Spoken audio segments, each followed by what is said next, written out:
Hello welcome back to my YouTube channel. This is Therese Nandu. So നമ്മൾ ഇതൊരു trip പോവാണ്. Girls ഉള്ള ട്രിപ്പാണ്. അത് കൊടൈക്കനാലിലേക്കും പോണ്ടിച്ചേരിയിലേക്കുമാണ്. സോ 3 മണിയാകുമ്പോഴത്തേക്കും നമ്മുടെ ക്യാബിലാണ് പോകുന്നത്. സോ ക്യാബ് ഡ്രൈവർ വരും. ആൻഡ് ഇപ്പോൾ 2:45 നമ്മൾ ഇറങ്ങാൻ പോവാണ്. സോ ഹലോ ഗൈസ്, അങ്ങനെ 3-4 മാസങ്ങൾക്ക് മുമ്പ്, അതായത് ഞങ്ങളുടെ തേർഡ് ഇയർ യൂണിവേഴ്സിറ്റിക്ക് എക്സാമിന് മുമ്പ് സംഭവിച്ച ഈ ട്രിപ്പ് ഇപ്പൊ ഇറക്കുന്നതിന് കാരണം കുറച്ച് മടിയായതുകൊണ്ട് എഡിറ്റിംഗ് ഇച്ചിരി വൈകിപ്പോയതാണ് കേട്ടോ. സോ ട്രിപ്പിന് പോയ ദിവസം ഞങ്ങൾ രാവിലെ ഒരു 3 മണിയായപ്പോഴായിരുന്നു ക്യാബ്.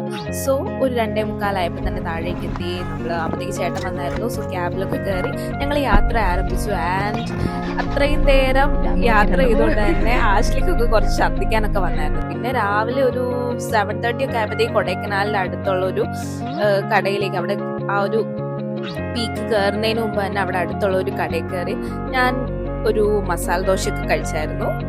അവിടുന്ന് പിന്നെയും ഞങ്ങൾ ക്യാബിൽ യാത്ര തുടർന്ന്.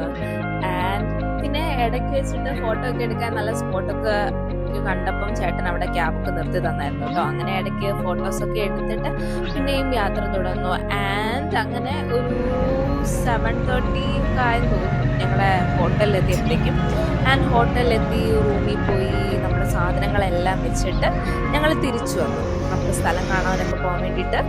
അവിടെ നല്ല തണുപ്പായതുകൊണ്ട് തന്നെ പിന്നെ അങ്ങോട്ടേക്ക് എൻ്റെ ജാക്കറ്റ് എൻ്റെ കൂടെ ഉണ്ടായിരുന്നു കേട്ടോ. സോ ഹോട്ടലിൽ നിന്ന് ഞങ്ങൾ ആദ്യം പോയത് കൊടൈക്കനാലിലെ പില്ലർ റോക്കിൻ്റെ അങ്ങോട്ടേക്കായിരുന്നു. അവിടെ പോയി അവിടെ അത്യാവശ്യം നല്ല തണുപ്പുമായിരുന്നു, അതേപോലെ തന്നെ അത്യാവശ്യം നന്നായിട്ട് കാണാനും ഉണ്ടായിരുന്നു. ആ റോക്കായിരുന്നു കേട്ടോ മെയിൻ അട്രാക്ഷൻ എന്ന് പറയുന്നത്. സോ അവിടെ ഞങ്ങൾ പോയി അവിടെ കുറച്ച് ഫോട്ടോ എടുക്കാമെന്ന് വിചാരിച്ചപ്പോഴത്തേക്കും 2 പേര് ഫോട്ടോ എടുത്തു കഴിഞ്ഞപ്പോഴത്തേക്കും ആ റോക്ക് ഫുള്ള് മൂടൽമഞ്ഞ് ഇങ്ങനെ മൂടി പോയിട്ടോ. പിന്നെ അങ്ങോട്ടേക്കുള്ളവർക്ക് ഫോട്ടോ എടുക്കാൻ പറ്റിയില്ല. പിന്നെ ഞങ്ങൾ അവിടെ പോയിട്ട് കുറച്ച് കോണൊക്കെ കഴിച്ചു. ആൻഡ് ഞാൻ കഴിച്ചത് ഭയങ്കര മുളകൊക്കെ ഇട്ടിട്ടുള്ള കോണായിരുന്നു. നല്ല ടേസ്റ്റ് ഉണ്ടായിരുന്നു. എനിക്ക് ഭയങ്കര ഇഷ്ടമല്ല എനിക്ക് കോണൊക്കെ.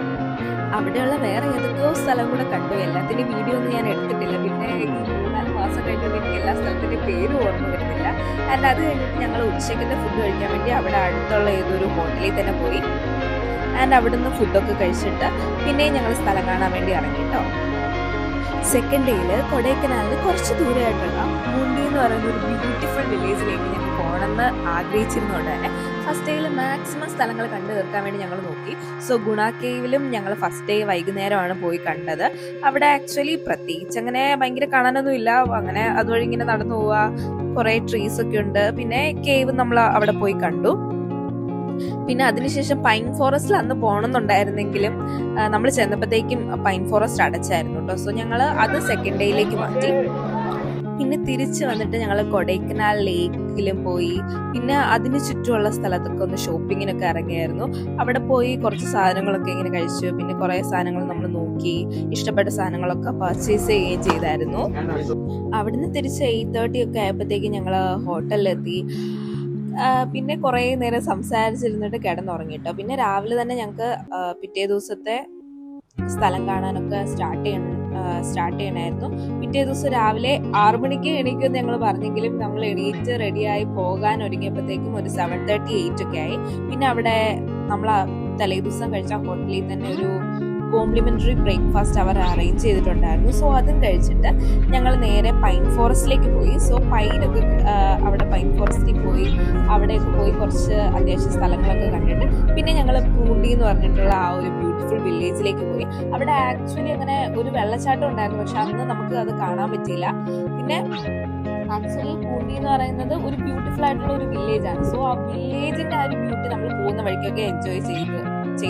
അപ്പം ആക്ച്വലി എനിക്ക് തോന്നുന്നു ബൈക്കിലൊക്കെ പോവുകയാണെങ്കിൽ കുറച്ചുകൂടെ നല്ല രസമായിരിക്കും. പിന്നെ അതിനിടയിൽ വേറൊരു സ്ഥലത്തും കൂടെ ഞങ്ങൾ പോയായിരുന്നു.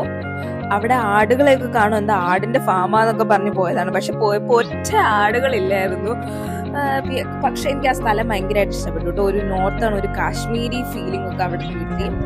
സോ അവിടെ പോയി കഴിഞ്ഞിട്ടാണ് ആക്ച്വലി നമ്മൾ പൂണ്ടിയിലേക്ക് പോയത് കേട്ടോ. അവിടെ പോയ സമയത്ത് അവിടെ എന്തോ ഫേമസ് ആയിട്ടുള്ള ഒരു പൂണ്ടി രാജനെ കുറിച്ചൊക്കെ ചേട്ടൻ പറഞ്ഞായിരുന്നു. കുറെ കഞ്ചാവൊക്കെ കിട്ടുന്ന ഏതോ ഒരാളെ കുറിച്ച്. പക്ഷെ നമ്മളതൊന്നും ട്രൈ ചെയ്തില്ല, നമ്മളതൊന്നും കാണാനും പോയിട്ടില്ല കേട്ടോ ഗൈസ്. പോണ്ടിയിൽ നിന്ന് വൈകുന്നേരം ഞങ്ങൾ നേരെ പോയത് പോണ്ടിച്ചേരിയിലേക്കാണ്. അതും ഒരു 10 hours ഓവർനൈറ്റ് ജേർണി ആയിരുന്നു. സോ ഒരു 3 മണിയായപ്പോഴത്തേക്കും ഹോട്ടലിലെത്തി ചെക്ക് ഇൻ ചെയ്ത് പിറ്റേ ദിവസം ഞങ്ങൾ നേരെ മാംഗ്രൂവ് ഫോറസ്റ്റിലേക്ക് പോയി.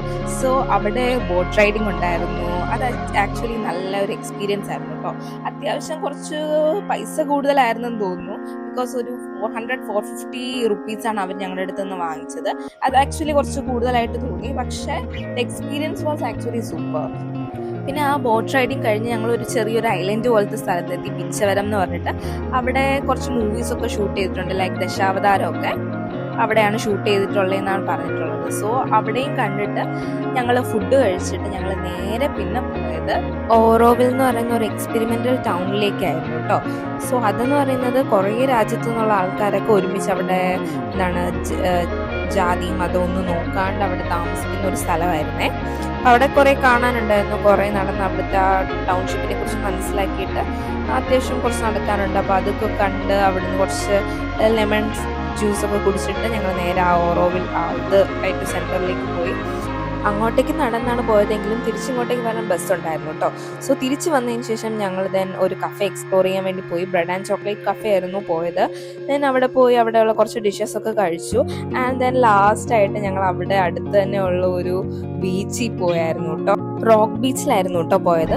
സോ പിന്നെ അവിടെ കുറേ നേരം നമ്മൾ നിന്നതിന് ശേഷം ലാമിക്ക് അന്ന് തന്നെ ഞങ്ങളുടെ കൂടെയല്ല തിരിച്ചു വന്നത്. അവളൊക്കെ ബാംഗ്ലൂരിൽ നിന്ന് അവിടുന്ന് ബസ് ഉണ്ടായിരുന്നു. സോ അവളെ ഞങ്ങൾ കയറ്റി വിടാൻ വേണ്ടി പോയി. കയറ്റി വിടാൻ പോയപ്പം ആക്ച്വലി അന്ന് കുറച്ച് നല്ലതല്ലാത്ത ഒരു അനുഭവമായിരുന്നു. കാരണം ബസ് സ്റ്റാൻഡിൽ നിന്നിട്ട് ഒരാൾ ഞങ്ങളെ തന്നെ ഭയങ്കര രൂക്ഷമായിട്ട് ഇങ്ങനെ നോക്കിക്കൊണ്ട് നിൽക്കുമായിരുന്നു. ആൻഡ് ആ സമയത്ത് ഞങ്ങൾ വേറെ ചെയ്ത ഡ്രസ്സും അത്ര ബോറല്ലായിരുന്നു. പിന്നെ എന്തോ ആണ് അയാൾ അങ്ങനെ നോക്കി നിന്നതെന്ന് അറിയത്തില്ല. എനിവേസ് സേഫ് ആയിട്ട് ലാമീനെ കയറ്റി വിട്ടു. ഞങ്ങൾ അപ്പം തന്നെ അവളെ കയറ്റി വിട്ട് കഴിഞ്ഞാൽ ഞങ്ങൾ അവിടുന്ന് പോയിട്ടോ. കാരണം അവരുടെ ആൾക്കാരുടെ ഒക്കെ പെരുമാറ്റം അത്ര നല്ലതല്ലായിരുന്നു.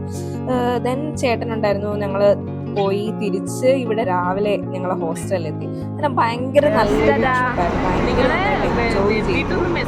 സോ ഇത്രയൊക്കെ ഉള്ളൂ. Thank you so much for watching and by.